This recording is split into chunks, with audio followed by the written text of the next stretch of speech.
Welcome to the Devil's Digest Week 11 game preview. Arizona State will be hitting the road to take on Washington State for a 1:30 p.m. kickoff on Saturday.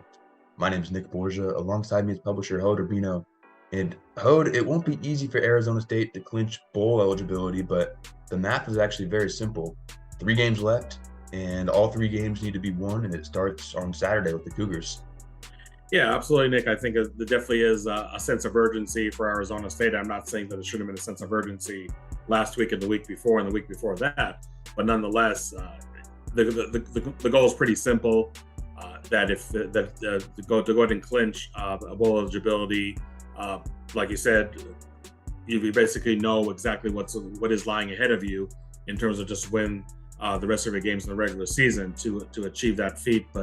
But at the same time, and I know you mentioned this as well, it's definitely going to be a very, very tough hurdle to clear.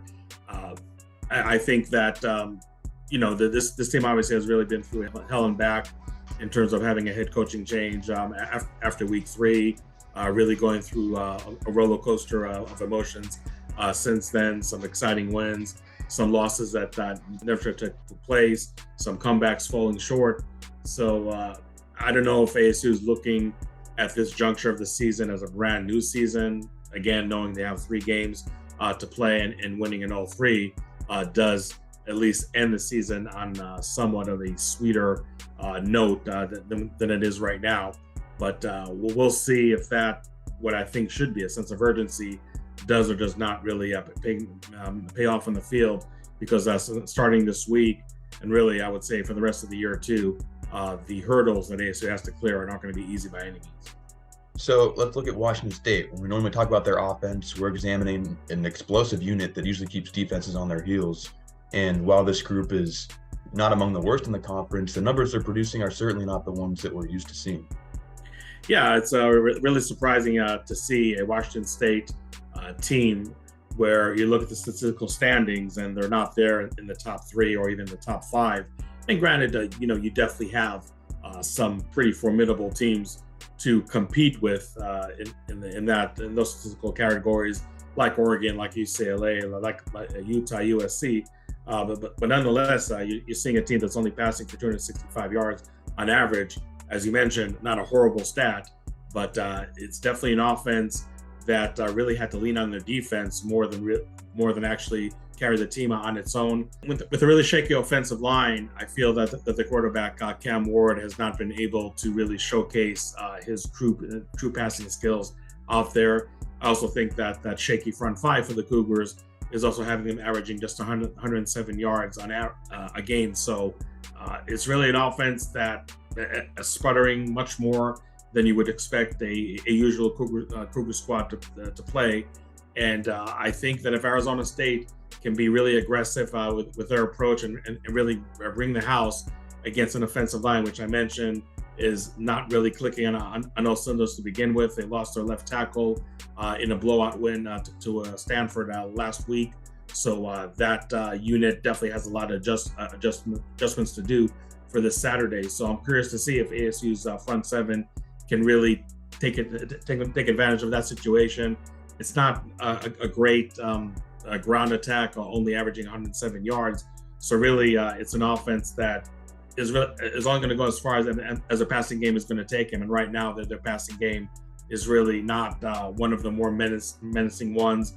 I don't think this offense is going to be anywhere close to the level of UCLA, a team that the Sun Devils had to encounter the week before. So I'm really curious to see if the aggression of Arizona State is going to be effective, and be really just lead the charge for the Sun Devils in what should be a very tough game on the road for them on Saturday. And moving to the other side of the ball, the Cougars defense is seemingly playing out of their minds right now. I mean, they're currently ranked at the stingiest defense in the conference, and they're yielding just 20 points on average. Not exactly a group that opposing offenses are excited to face. I absolutely agree, Nick. It's really amazing to see a team like Washington State, almost like in a bizarre world right now, if you will, an offense that is definitely not carrying them, is definitely not imposing its wills on opposing defenses like it has for so many years. But it's actually the defense that is keeping games up pretty close to them. I mean, Washington State is only a team that's 5-4 right now. Not a great mark, but if this defense was the quote unquote typical Cougar defense, I think this mark could be much worse than it is right now. It's really a unit that, again, you can talk about the offense not putting up horrible numbers, but statistically not really ranking in the upper echelon of the Pac-12. You look at the defense, and again, the stats are not really eye-popping. On average, yielding 122 yards on the ground, 238 yards in the air. But ultimately, the name of the game is how many points you're actually going to give up on the scoreboard. And when you have a crazy good figure of 20 points, then this defense probably has a lot of those bend but not break elements, and at home I think it would be really tough to overcome. Again, when you look at the 5-4 record, it's a defense that when they did play the juggernauts of the conference, Oregon, USC, Utah, they did ultimately come up on the losing end. But when they did play teams that were at the level or inferior, they definitely are able to take care of business.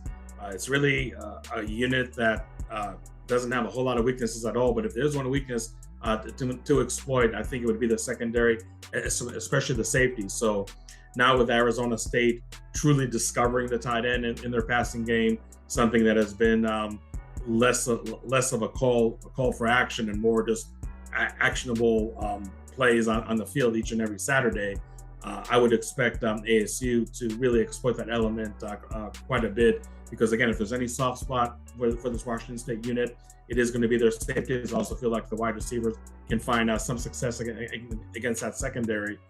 But I'm just really curious how ASU deals right now with a defense that's actually better than what UCLA was last week. I mean, we saw ASU at home really struggling, at least in the first half, with that unit, but definitely finding their way in the second half and came pretty close to a comeback. But this defense is definitely going to be making maybe the toughest test that they're going to face all season long. So again, if ASU is able to have the tight ends really be effective in the passing game, something we have seen in the last couple of weeks, I think that the ASU offense can maybe find some kind of success. But again, this is maybe the toughest unit they're going to play all year long. That's after playing teams like UCLA and Utah earlier in the year. So even though this offense under quarterback Trent Bourget has really been quite explosive when he's a starting quarterback, this is going to be one whale of a task for the Sun Devils. So we know what's on the line for Arizona State, and we also know this is a road game where ASU is going to face probably the harshest temperatures they've endured all season long. So with all these various aspects in mind, do you expect the Sun Devils to bounce back after their loss to UCLA last week? I think, and I know this has been a running theme all year long, the burden of proof on the Sun Devil team is really to play well away from Tempe. I mean, even look at the lone win on the road against Colorado, and it's a game that turned a little uglier, for lack of a better term, in the second half than it really should have. So I'm not so sure if this Arizona State team can really put together a good performance on the road. As I mentioned earlier, Washington State is 5-4, so they need just one more win to clinch bowl eligibility.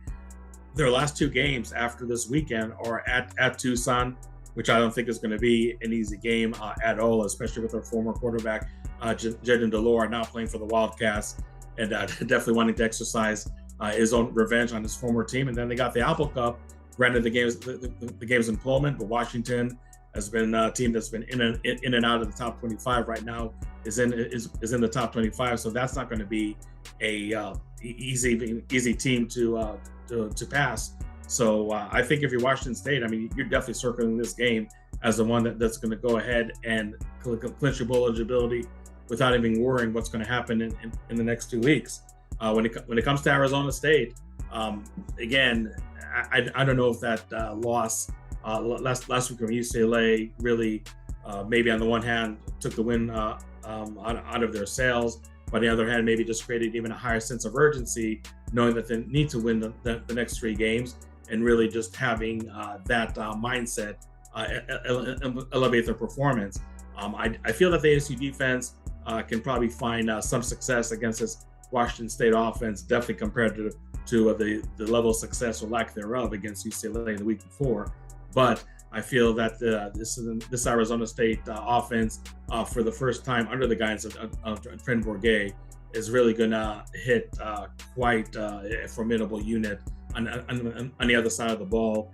And as you mentioned, the game being away, the game being played literally from start to finish in freezing temperatures or pretty near to it. I don't think this all really creates an atmosphere of success for the Sun Devils.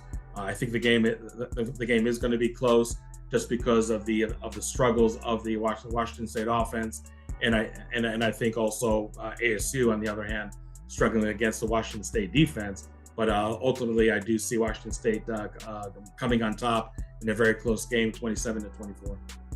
Alrighty, well, thank you so much, Hode, for all of your pregame, in-game, and post-game coverage. Keep it locked in at DevilsDigest.com, and be sure to drop a follow at Devils Digest on Twitter for live updates and more comprehensive content. For Hode Urbino and the rest of Devils Digest, my name is Nick Borgia, and we thank you so much for tuning in.